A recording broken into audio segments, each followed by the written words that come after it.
Баршаңызға қайырлы күн. Менің каналыма қош келдіңіздер.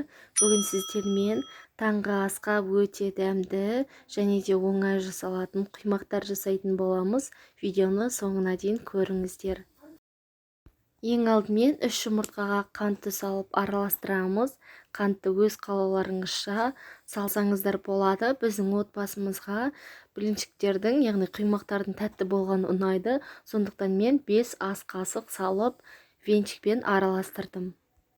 Егер сіздер осы құймақтарды начинкамен жейтін болсаңыздар, онда қантты кішкене аз салсаңыздар болады.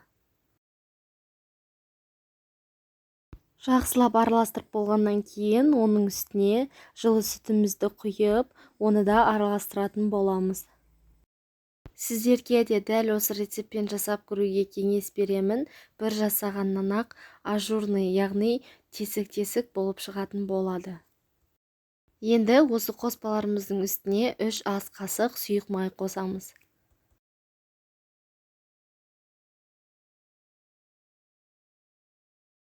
Араластырып болғаннан кейін оның үстіне қайнаған су қосамыз.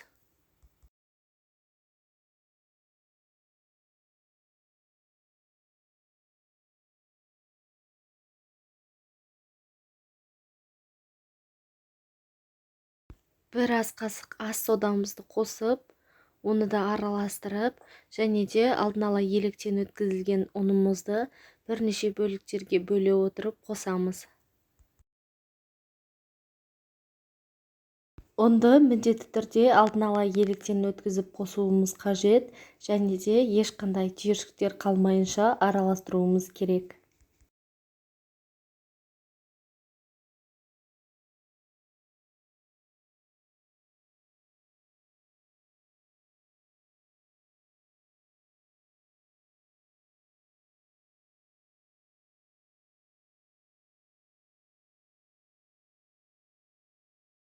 Міне біз ұнымыздың ең соңғы бөлігін қосып жатырмыз. Оны да жақсылап араластырамыз. Және де осымен біздің салмамыз дайын болды, яғни массамыз дайын болды. Осындай сұйық болуы қажет.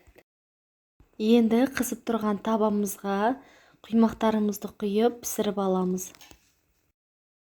Бетінде осындай тесіктер пайда болған кезде біздің құймақтарымыз пісті деген сөз, яғни аудара берсеңіздер болады. Таңғы асқа өте оңай және де тез дайын болатын тәттілеріміздің бірі, сондықтан да сіздерге де жасап көруге кеңес беремін. Қалған құймақтарымызды да дәл осылай пісіріп алатын боламыз.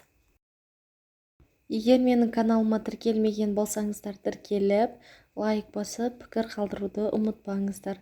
Алдағы уақытта сіздермен басқа да көптеген рецепттермен бөлісетін боламын.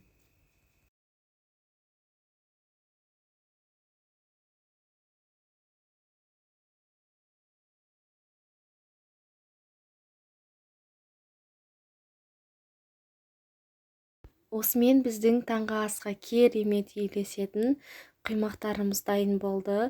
Өте дәмді болып шықты.